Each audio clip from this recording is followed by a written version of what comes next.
Hello अस्सलाम वालेकुम। My name is Kalimullah Wasir.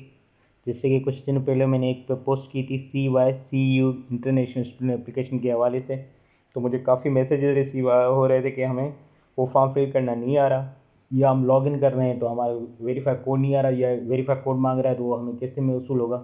तो उस पर मैंने वीडियो एक बनाई है। बहुत ही सिंपल तरीका है, बहुत ही आसान तरीका है। इसमें ये तरीका है कि आप खुद को पहले, जो मैंने अब लिंक शेयर की हुई है अपने पोस्ट पे, उस पर जाएँ, उस पर क्लिक करें। तो सबसे पहले अपने आप को रजिस्टर करवा लें। रजिस्टर करने के बाद जो आपने आईडी दिया होता है, पासवर्ड दिया होता है, वो लगाएं। वो लगाने के बाद आपको एक वेरीफाई कोड दिया जाएगा, वो जो जीमेल की तरफ से आपको आएगा, वो आपको वेरीफाई कोड जीमेल किया जाएगा। वो जीमेल कोड आप कॉपी करके वेरीफाई कोड में लगाएंगे तो इंशाल्लाह आपका अकाउंट ओपन हो जाएगा।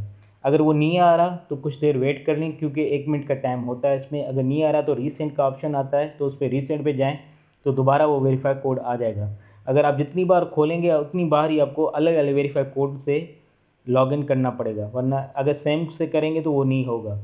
तो जैसे ही आप लॉगिन कर लेंगे तो आपको यही स्क्रीन पे आ जाएगा कि एप्लीकेशन फॉर डिग्री। तो फर्स्ट स्टेज ये है, जैसे मैंने अपना ऑलरेडी अप्लाई किया हुआ है, तो अगर मैंने अप्लाई नहीं किया होता तो स्टेप बाय स्टेप हमारा हो जाता, लेकिन मैंने ऑलरेडी अप्लाई किया हुआ है तो ये मेरी एक प्रोफाइल बन गई है।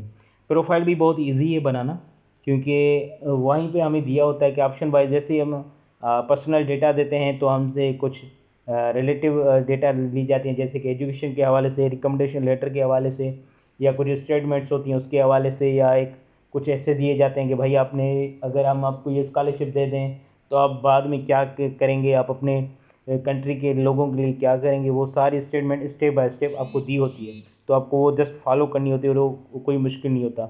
और सबसे अच्छी बात यह है कि इस स्कॉलरशिप के लिए ना तो कोई आइलेट्स रिक्वायर्ड है और ना ही कोई एप्लीकेशन फ़ीस है।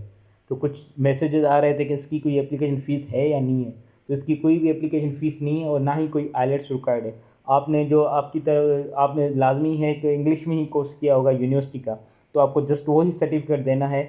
इंग्लिश सर्टिफिकेट आपको दिया जाता है यूनिवर्सिटी की तरफ से, वही दिया जाएगा। और रिकमेंडेशन लेटर भी वही दिया जाएगा जो आपके प्रोफेसरों ने आपको दिया होगा। अगर नहीं दिया हुआ तो आप अपने प्रोफेसर, अपने डिपार्टमेंट के प्रोफेसर जिनके पास आप पढ़े हैं यूनिवर्सिटी में, उनको एक मेल भेजें कि सर हम अब इसके लिए अप्लाई कर रहे हैं, इस यूनिवर्सिटी के लिए, इस स्कॉलरशिप के लिए अप्लाई कर रहे हैं, तो काइंडली हमें रिकमेंडेशन लेटर दे दें, जैसे हम इस यूनिवर्सिटी में या इस स्कॉलरशिप में अप्लाई कर सकें।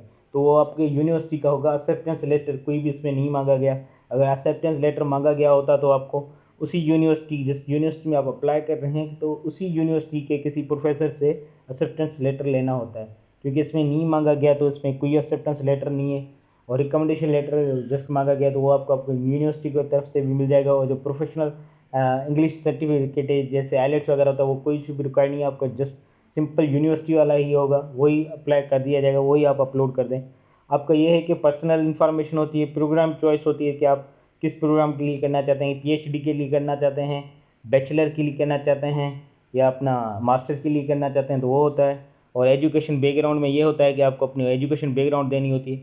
जस्ट आप फाइनल डिग्री दे दें तो भी अच्छा है। अगर आप मैट्रिक से लेके फाइनल डिग्री तक देना चाहते हैं, वो भी, उसमें भी कोई इशू नहीं है। लेकिन जस्ट आप अगर लास्ट डिग्री दे देंगे तो उसमें भी कोई इशू नहीं है। तो लैंग्वेज स्किल्स होती हैं। लैंग्वेज स्किल्स में ये होता है कि आपने कौन कौन सी लैंग्वेज आपको आती हैं, क्योंकि ये ज़्यादातर डिग्री इंग्लिश में होती है, तो इंग्लिश तो हमें लाजमी आनी चाहिए, और लिखनी भी चाहिए और पढ़नी भी चाहिए, और आसानी से वो हमें आनी चाहिए, वो तो लाजमी है।